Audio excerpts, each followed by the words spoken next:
to A Well-Designed Business. My name is LuAnn, and I'm so glad you found this podcast. Together with my husband Vince and our partner Bill, we have grown our company WindowWorks from the ground up.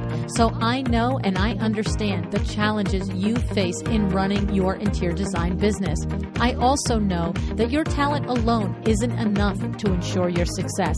So on this podcast, we talk about strategies and practical steps to help you grow your business. But make no mistake about it, we have our share of fun here too, mixed in with those aha moments that I love so much. This isn't fluff. Nobody has time for that. Whether you are a new interior designer or a seasoned designer, I am here to help you create and to manage the kind of interior design firm that you dream of. It's straight talk and it's action. Are you ready? Let's get started. Hi, welcome to A Well-Designed Business. It's Power Talk Friday, and my guest today is Fred Berns. That's right, the man, the myth, the legend. If you listen to this show, you know Fred. He was a longtime regular on the show in the first couple of years, and we will have all of his past episodes, which are full of wisdom, linked in the show notes today. You know I talk about Fred almost every chance I get. And if you are newer to the show, I'm pretty sure you've heard me say you're Fred Berns Only. Well, this is that Fred. Okay. So, and this is a very special episode with Fred because it's his 10th time on the podcast.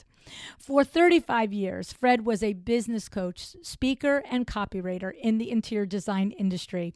During that time, he trained design professionals on how to dramatically increase sales by promoting themselves more effectively. He has spoken at design industry events around the world, published a blog and a newsletter that reached thousands of design professionals, and he created a collection of books, videos, and other business-building resources for the interior design industry. And he was a co-author in my first volume of the Power Talk Friday Experts. But about 5 years ago, Mr. Berns retired, right? And we have missed him dearly on the podcast. But in this time, Fred and his wife have traveled the world, visiting 33 countries on 4 continents.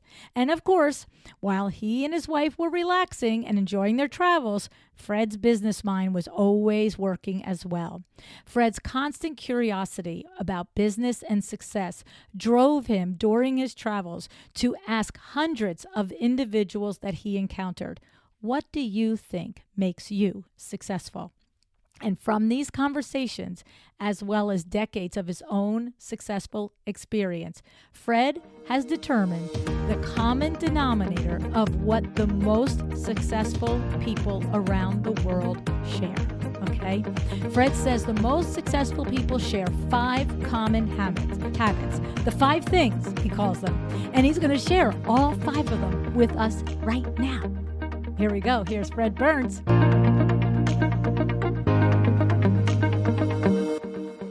Hey, Fred, thanks so much for coming back on A Well-Designed Business today.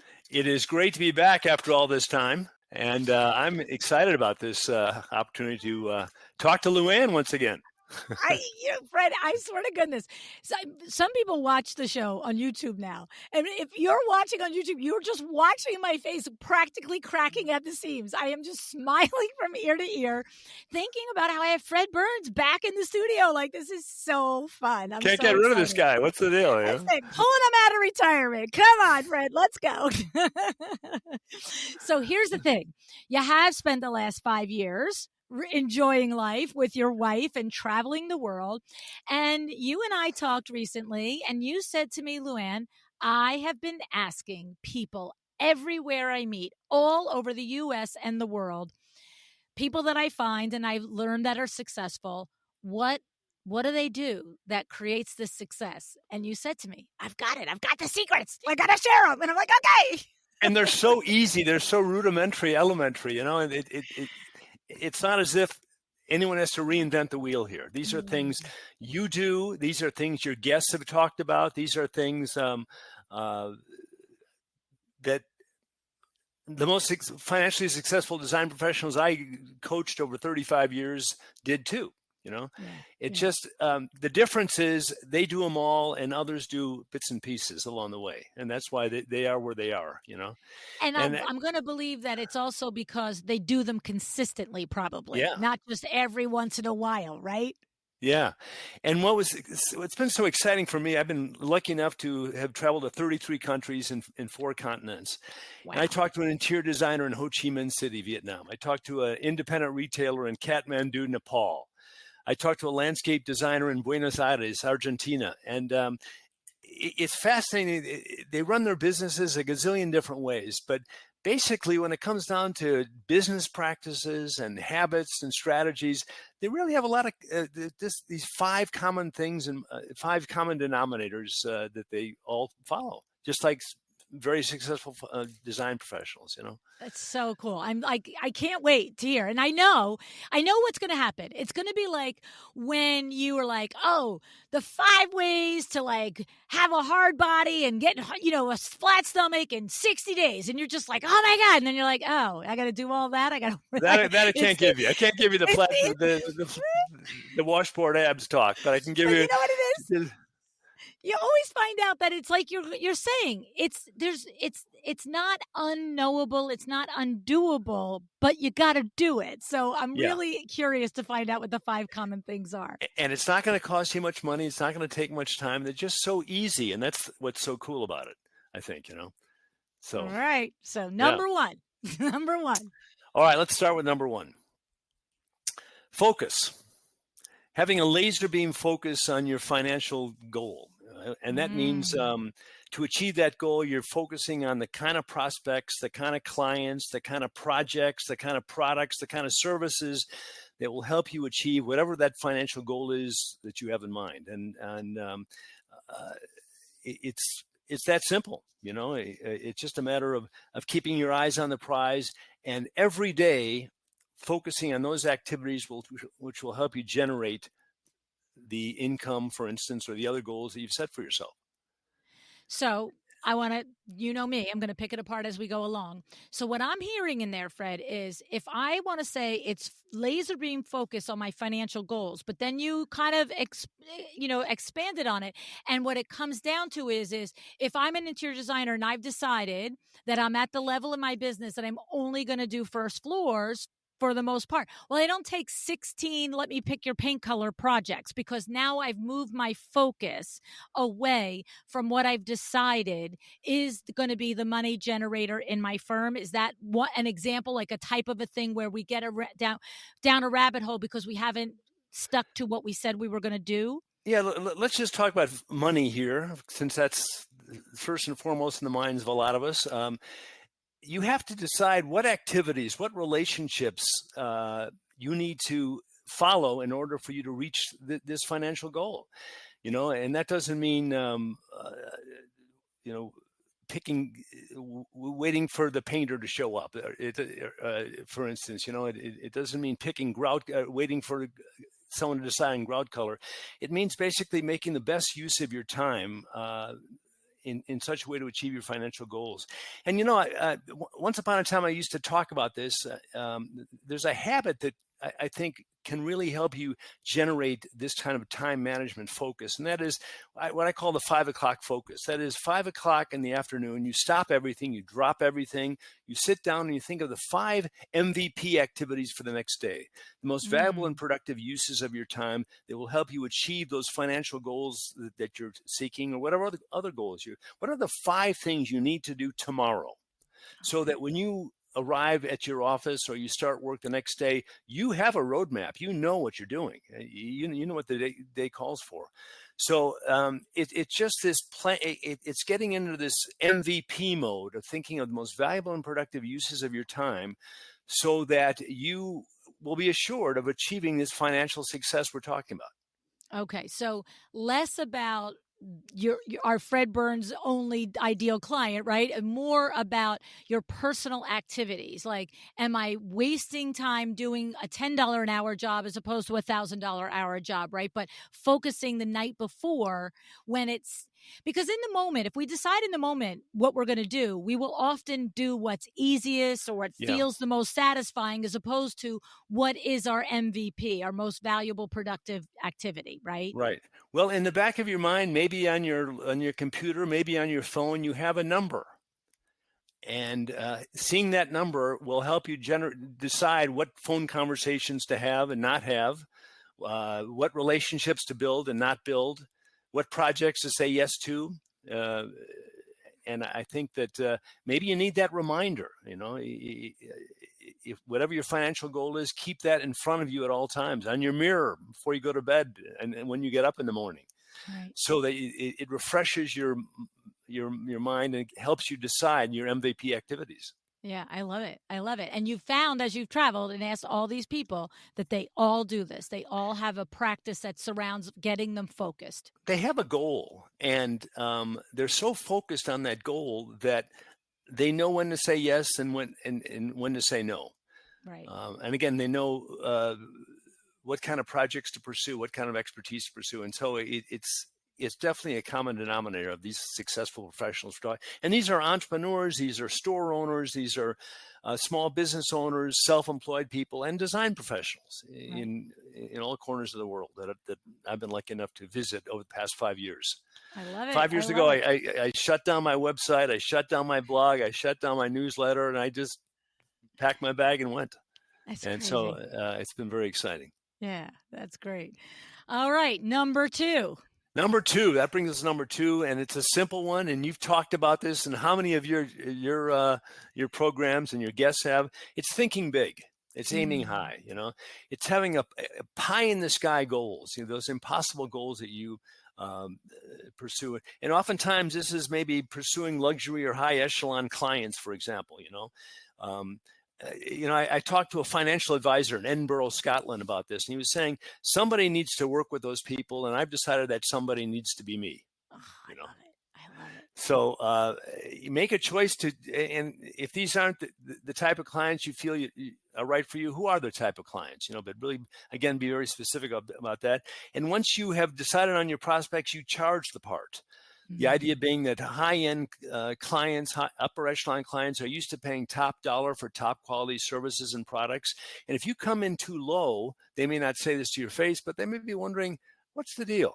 What's wrong with them? If she's so good, if he's so good, why the heck are they so cheap? Right. What are they not telling me here? So yeah. That's a definite thing. That's a definite thing. And I think we just have to put ourselves with our consumer hat on. Most of us, many of us own homes or even if it's a car or whatever. And you don't trust the lowest price. You really don't. Right. You just Yeah. automatically are like, okay, I'm not even going to, and it could be the best person, but it's not how you convey your value by underselling your services. Right. And it goes beyond just sales, I think, LuAnn. I mean, just relationships you have, you should be hanging with the winners, not the wannabes. Yeah. I think of new designers just starting out, and they're just trying to learn their way and find their way. And they should be in touch with the most successful professionals, not just in the design world, but in other fields as well. And because success leaves clues, and they should model these people and get an idea of what has worked for them so they can follow suit, I love and it. so it's really important, I think, to think big and aim high. And who is it who once said, if you shoot for the moon, at the very least you'll end up in the stars. Right. It's funny because that's how Vinny is. Every single time we sit down with a goal planning year and our yearly goal planning, we have our formula on how we're going to set the sales goals for WindowWorks. And Yeah. I swear to goodness, every single year, 41 years in a row, we come up with the answer for what the formula says. And then he looks and he goes, add 200 to that, add 200K to that. And I just look at him like, wow. this is the formula. Yeah. And he just says no. And as we've moved into more advisory at WindowWorks instead of running it, right? I said to him one time in the last couple of months, I said, that adding, coming up with the formula, because the formula already includes 10 to 15% growth. It's not like the formula gives you a flat number. We're always striving to do more, right? But then he always pounds on another goal. And I said to him, I said, all the years when it was me and you selling, okay, because I will react to the goal. Like, I don't care what goal he put in front of me. Like, I had to prove to him that I could do it. Yeah. But the thing is, this is what I said to him a couple of months back. I said, but here's the thing. It always was me and you. And I always was aware of what the actual goal was and that the actual goal had growth in it. And so, yes, I could not help myself from going for the fake goal, is what I used to call it for him, the fake goal. The I said, fake goal. right? I said, but I never actually worried if I didn't reach the fake goal, if you would think less of me or if you would think I weren't working hard enough. And I said, and I just wonder, while we're an advisory now and we're not necessarily boots on the ground and salespeople are a shoulder length away from us, I said, I wonder if it's a negative to make the fake goal out there. And he just looked at me and he said two things. He said, first of all, when did you ever not reach the fake goal? Yeah. Number I don't one. like the word fake. I know, but that's what I called it, because I was like, that's the fake goal. That's not the real goal, right? Let's call it pie in the sky goal. Right. But then the second thing he always said to me, he said to me a couple months ago was, he joked at me, when did I ever not reach it? But he said, Lou, he goes, but that's just the point though. He goes, anything that because if you go for the top and you fall a little short, you're still way ahead of if we're conservative and we don't reach, So it's. I remember all the years I coached designers. I would say, let's double your income. Let's double your fees, and they would say, well, I can't do that, and they'd whine and fetch, and I would say, don't tell me why it won't work. Don't give me all the reasons why it won't work. Give me all the reasons why it will, and why you can make twice as much. Yeah. So it's a matter of changing your focus from being afraid of not achieving your goal to figuring out how you can do it. Exactly, 100%. Can do it. And you can figure out how to do it. Yeah, you know how much energy you waste figuring, coming up with excuses for not succeeding with your fees or with your clients or your projects. Rechannel that energy into a different direction, into thinking, into making it work. Yeah. And then you'll find the results are a lot more satisfying. That's right. Definitely. I love it. Yeah. All right. So think big, aim high. Right. That's number 2. Number 3, let's talk about the personal sale. Realizing that your most important sale is not your products and services and projects. Your most important sale is yourself, and that means really attaching a value to who you are and what you do. Really important. So I was in Belfast, Northern Ireland, and there was this independent tour guide I was with, and we were talking about how many tour guides and tours there are in Belfast, and he was saying, well, there's lots of tours and there's lots of tour guides, but there's only one me, And that's what selling yourself is all about. We've talked about the power of only, Fred Berns Only. Yeah, that's that Fred Berns. Tell me only what you can do and I will buy only from you. Yeah. That's just the way it goes. And it's key is making this personal sale. First and foremost, you're not selling your stuff. You're not selling your services. You're selling yourself.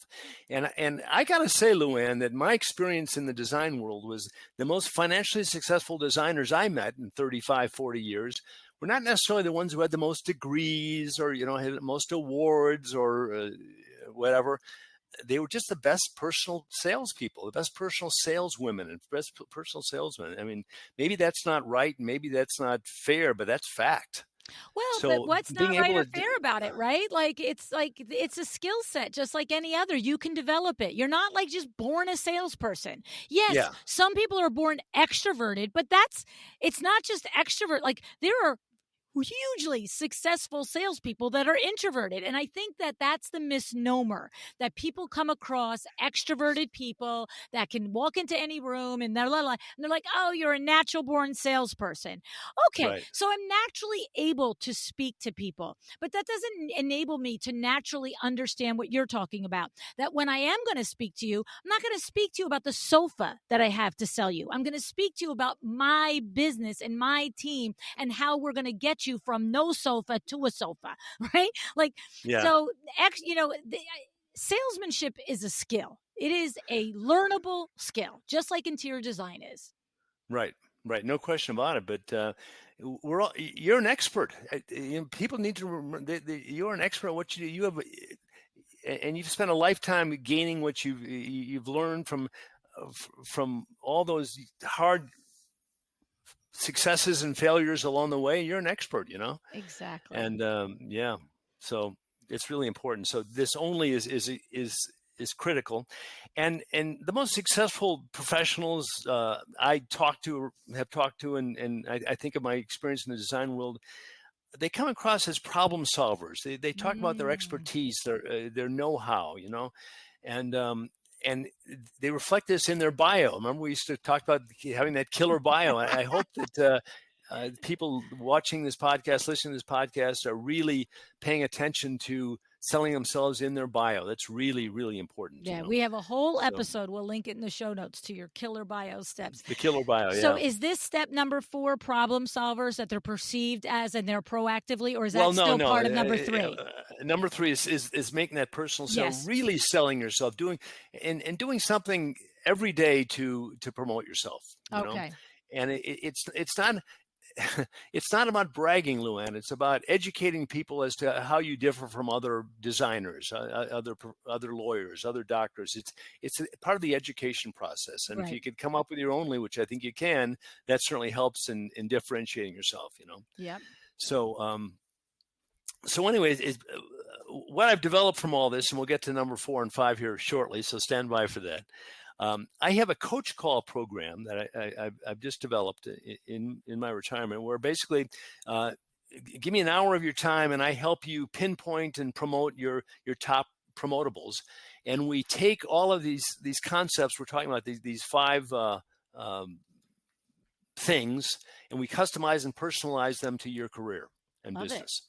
So that's something to think about. And now that I don't have a website, now that I don't have a social media anymore, if people are interested, they can go to Fred. They should email me at FredTalks, FredTalks @gmail.com. FredTalks@gmail.com is the way to reach me about those. And this is basically an hour strategy session. Yeah.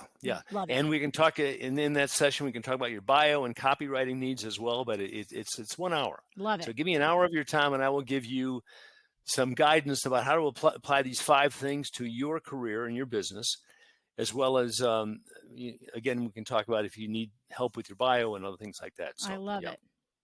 Fred Berns is back in the saddle, folks. Don't tell my wife. She wants to keep on traveling. I'm thinking she's like going to kill you. Okay, so we're going to go to number 4, which is having a next step, LuAnn. Having a next step. Love that. One of my biggest concerns about design professionals is they leave so much money on the table.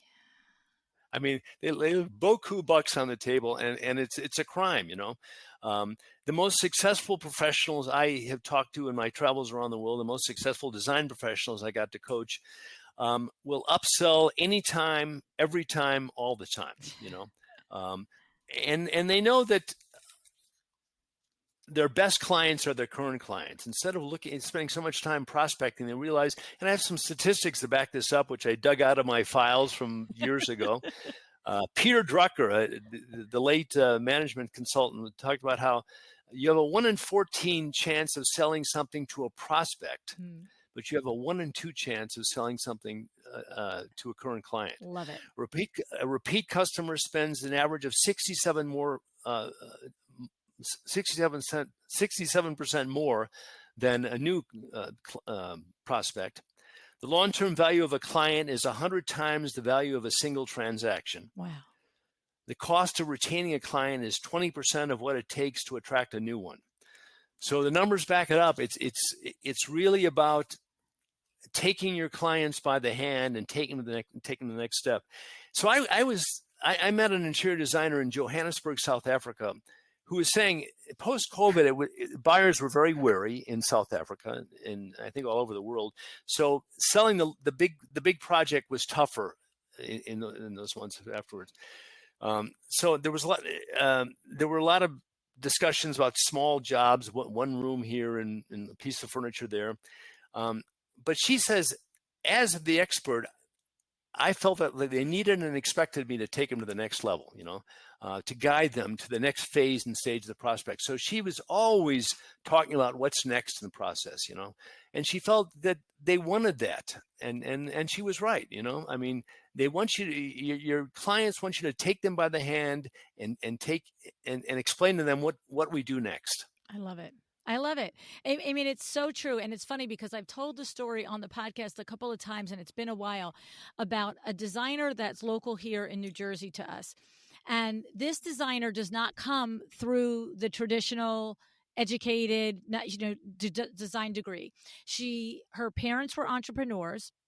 She was in the personal shopping and clothing and fashion. So she basically was a personal shopper at a high-end retail store in the area.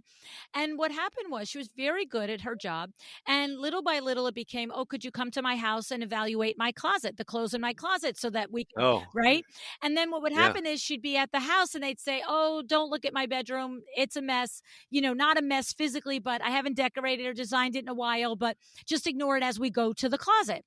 And so Yeah. little by little, she'd be like, well, if you just like do this and you do that. And the next thing you know, now she's doing interior decorating for the clients that she's doing her personal shopping for, Wow. right? I love it. Then after a couple of months and a year or so of this, she's finding out, I'm making more money as an interior decorator than I was as a personal shopper for this store, right? But That's an aha moment right there. But here was the thing that I have said about her on the show before. We still do her window treatments. One of the things that I noticed about her, Fred, was when you talk about having a next step, there was never a time. So now how many times have I gone in 40 years on a window treatment measure with an interior designer? A gabillion. That's how many times. Okay. And so it ends every time 98% of the way the same way. And it's like, okay, thanks so much. I think I have all the information I need. And then the designer says, terrific, we'll wait to get your estimate. Okay. Money on the table, leaving money on the table right there. But it's always like, oh, we'll wait to get your estimate. This particular designer always did the exact same thing. She would say to me, oh, thank you so much for coming, LuAnn, blah, blah, blah. She goes, so it's Tuesday. What day will we get your estimate? And I would be like, I wanted to say, a week from Tuesday, but I knew I was there. And I'd be like, oh, I could probably have it to you guys Thursday. Here was the killer, Fred. Here's what she would do. And she would look right at her client and she'd say, okay, so LuAnn's going to send the copy of the estimate to you and to me. And she said on Thursday. So why don't we do this? I'm looking at my calendar. How about you and I put an appointment in for Friday morning to review it so that when everything is good, I'll be able to collect the deposit for LuAnn and it was just like, this is little, and if she did it 100 times, there wasn't one client that ever went, well, that seems a little pushy. Like, I don't really want you to take care of it that quickly for me. It was clockwork. You know what I mean? And I was just like, this lady. She made it easier. She made it easier for these people. That's what you do, Right. Instead of you are the expert. You are the one who needs to take them, to lead them to the next step. That's it. She didn't leave it to chance. Oh, did you see it? It's a week later. I don't know. We didn't decide. No, she was like, let's look at it together on Friday. We'll both get it by end of day Thursday. I'll be here 10 o'clock Friday. Okay. You're partners. I think it's important to think of yourself as a partner with your clients. Right. And as a good partner, it's your responsibility to take them to the next level. I love it. I agree 100%. Yeah. Okay. Last but not least, and LuAnn, you've talked about this a gabillion times, as you say, is persistent. I mean, the most successful entrepreneurs and self-employed professionals and artisans that I met are the most stubborn, I think. They just never know how to quit. They never give up. Quitting is not an option. They go until no, and they view no as not yet. That's right. I just didn't find your solution yet. Yeah, right. There's nothing wrong with no. Nope. I mean, and it's not a failure. And what the heck is failure anyway? Thomas Watson, the former chairman of IBM, said, asked what he would do next time if he were to run a company. He said, I would fail more often. I would fail more often. Yeah. Well, I agree with you on the no, because no is almost always, I just didn't get the solution for you yet. Right? Like Yeah. there's something that I didn't answer for you. And maybe, the client, the proposed client isn't so good at verbalizing it, but that's our job to keep uncovering where is the thing? Why are we not at yes? That's like Fred. This is so funny. We have one of our members in Exciting Windows. He runs a 13 million plus window treatment retail business, right? And he is such a great salesperson and he's such a great leader of his company and all the things. And his name is Oliver, and we love Oliver. him to death. And he has this thing, right? And he has this thing that he says that he teaches all of the people that work for him about persistence and about, keep going until you absolutely cannot. And he goes, well, he looks at Vin, he goes, Vin, you know what I tell all my salespeople? You got to keep calling them until they buy, they die, or they call the cops on you. All right. I love it. Great. Buy or die or call the cops. Right? That says it all, doesn't it? That's it. So that's it. It's like the persistence that you're saying, you got to be stubborn in what you want and going for it. Right, Fred? You can't quit. I mean, yeah. I just think that the most successful professionals I've met over my years are just the most stubborn. They don't know how to quit. It's not part of their vocabulary. So that's it, LuAnn. Those are the 5. But it's so simple, and please understand this doesn't involve spending a lot of money, doesn't involve taking a lot of time. This is simple, basic stuff that the 5 things are. And number 1 was focus. And number 2 is think big. And number 3 is make that personal sale. Number 4, tell them what the next step is. And number 5 is never, ever give up. Does it get any simpler than that, LuAnn? Come on. No, it doesn't. It doesn't. But the thing is, this is Fred, the epitome of simple doesn't necessarily mean easy, right? Like if you really are doing these 5 things, you are intentionally showing up in your business and you are paying attention and you are doing things. This is not phoning it in, right? Tell me you're doing 1 or 2 of these things. You got to do all 5. I mean, that seems to be the common denominator of success is that they do all 5 of these things, and the results show it. How fun it must have been to just like literally be, having these conversations with entrepreneurs all over the world, and it's a lot of fun, just learning from them and talking with them, right? And it came easily for me because my past life, I was a journalist. I was a broadcast journalist, and I got used to asking people questions. And everyone's got a story to tell, whether you're in Kathmandu, Nepal, or whether you're in, London, people have a story to tell. And the successful ones can share with you how they got there. And that's what basically I asked them to do for me. And I got a lot of insights about small business success just by talking to people, asking, how did it happen? How'd you get here? So, yeah. I love it. I'd almost say that could be like a 6th thing that successful people reflect on what they did right and what they need to learn from and do differently the next time. Yeah. Would you agree? No right? question.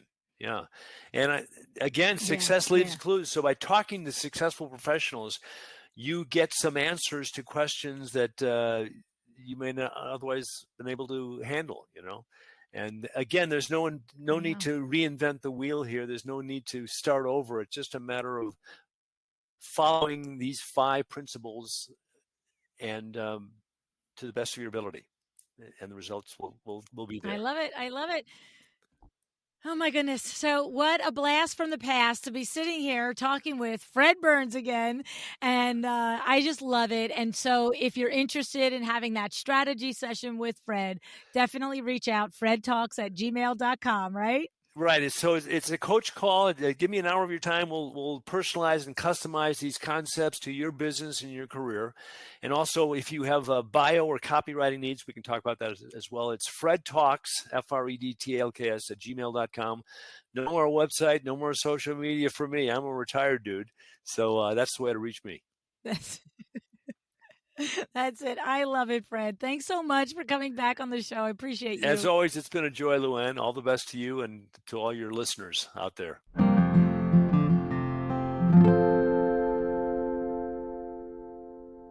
Oh my goodness. If you can watch the YouTube of this, like I'm literally you're just smiling ear to ear through this entire conversation. It was just so much fun to talk with Fred again because he always delivers, right? And I mentioned in the intro that all of Fred's episodes are linked in the notes. They are all insightful. But if you've ever heard me mention the Fred Berns Only, and I know you have, then you got to go back and listen or re-listen to episode 174. That is the show where Fred first educated us on the only words, along with how to discover our only words and how to use them effectively. The other episode of Fred's from the archives that I don't want you to miss is episode 22. This is the first show that we ever did together. And this is the one Fred mentioned on writing a killer bio. Okay. So now, in addition to the Fred Berns Only, we have the Fred's 5 things. Here we go. The first thing Fred said is focus. Fred says this is having a laser beam focus, especially when it comes to your financial goals.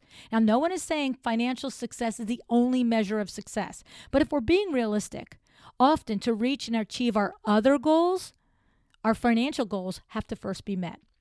So if your life's mission is to dedicate your time and energy to run a nonprofit, you first have to have a roof over your head and make sure that you and your people are taken care of, right? So the number one is the financial goal, so that the rest of it, whatever you individually desire, is there, because that financial goal enables you to do all those other things that bring you satisfaction and peace and joy in your life. Okay. So Fred says, find your numbers, set your focus. Okay. And he suggests that we display it somewhere. I like that.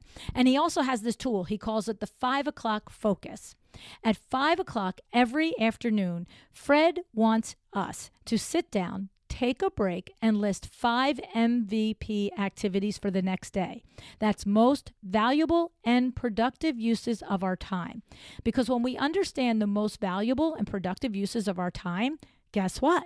We might just stop doing all the little things that distract us and keep us from our focus and our goal.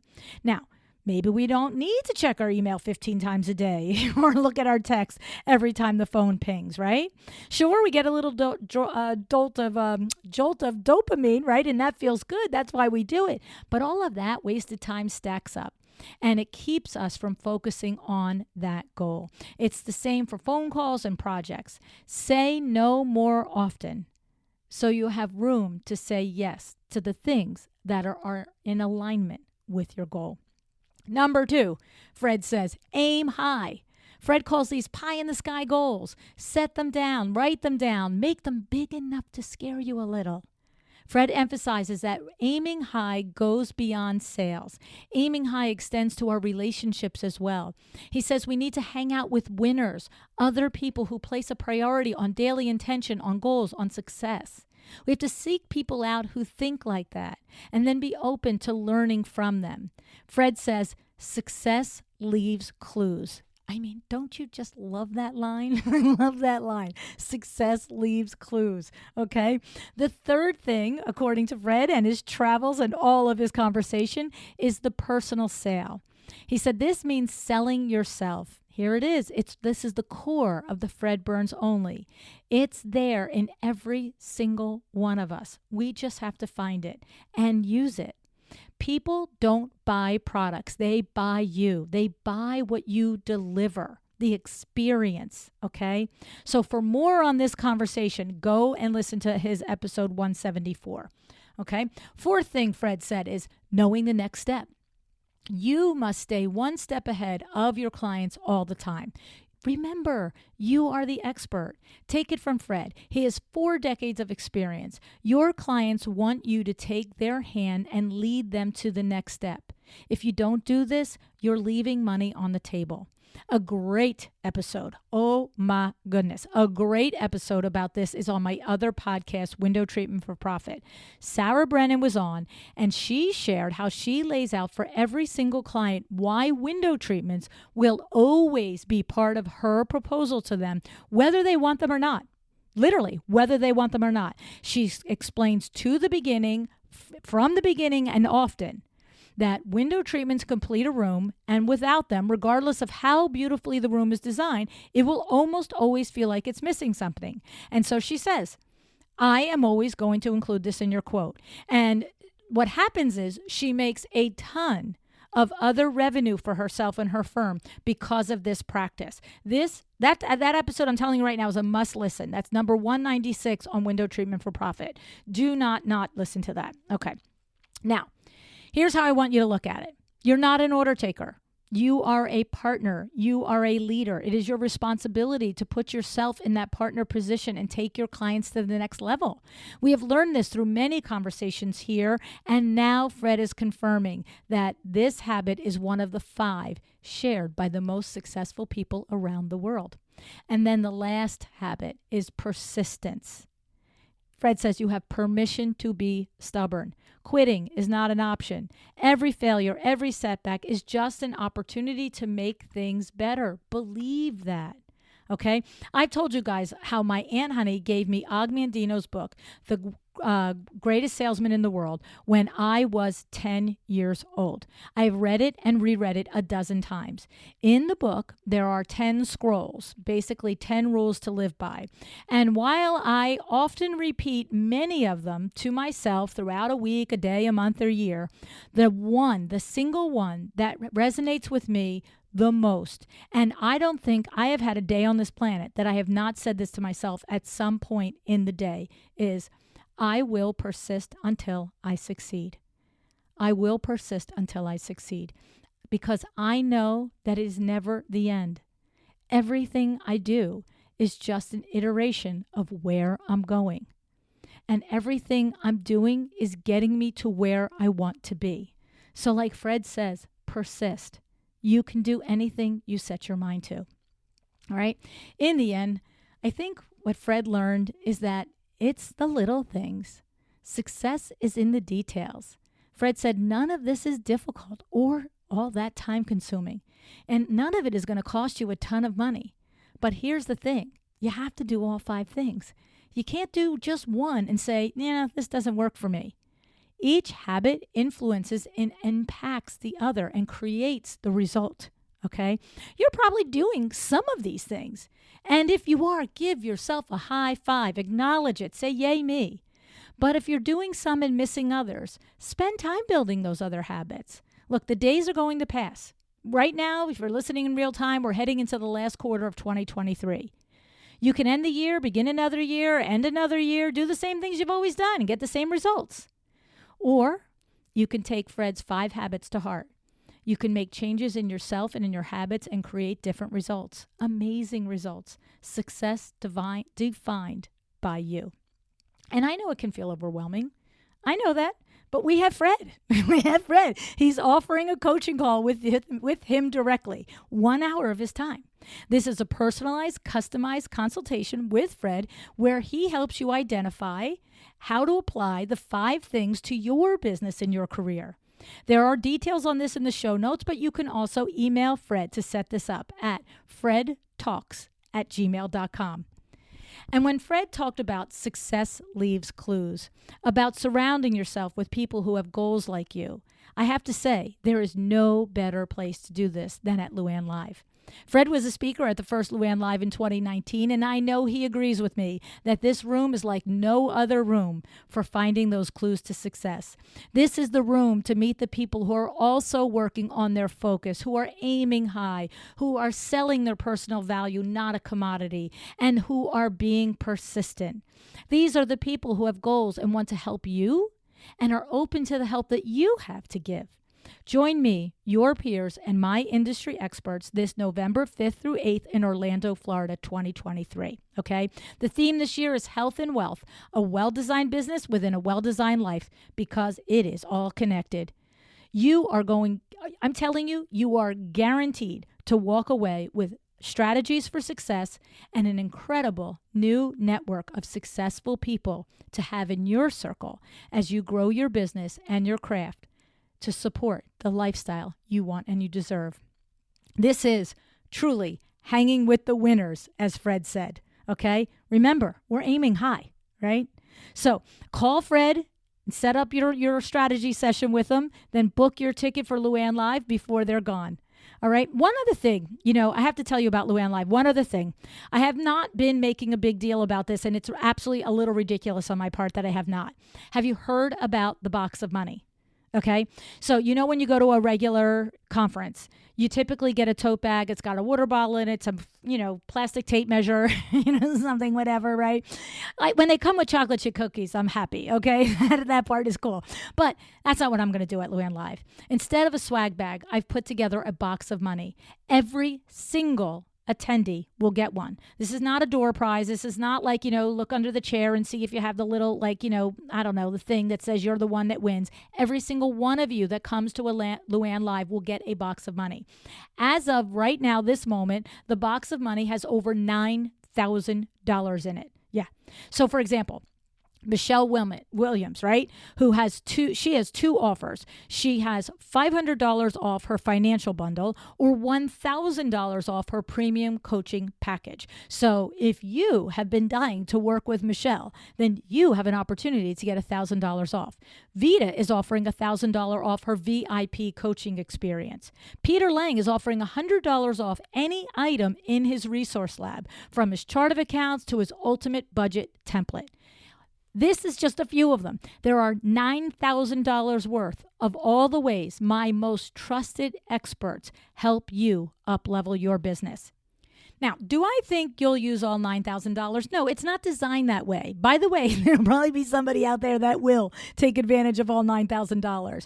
But the point is, I think it's very likely you'll use $1,000 of it. 2 or 3, a combination of 2 or 3 of these offers easily gets you to $1,000, let alone if any one of them, like I mentioned above, is the $1,000 off the top. Okay? So now what you have to do is look at that registration page again.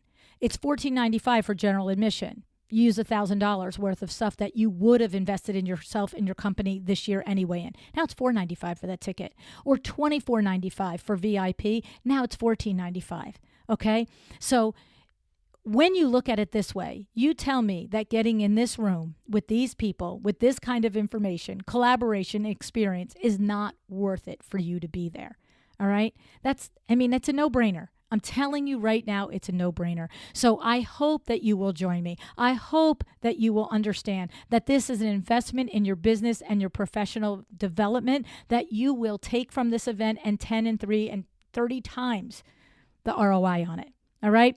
Go to LuAnnLive.com today and meet me in Orlando.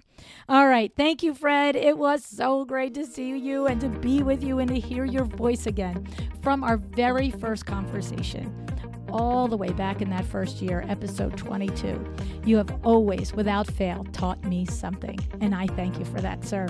Now, for you, go connect with Fred at fredtalks@gmail.com. Thanks tons for joining me today. I'm super excited to see how you put these 5 things into practice for your business. Decide to be excellent.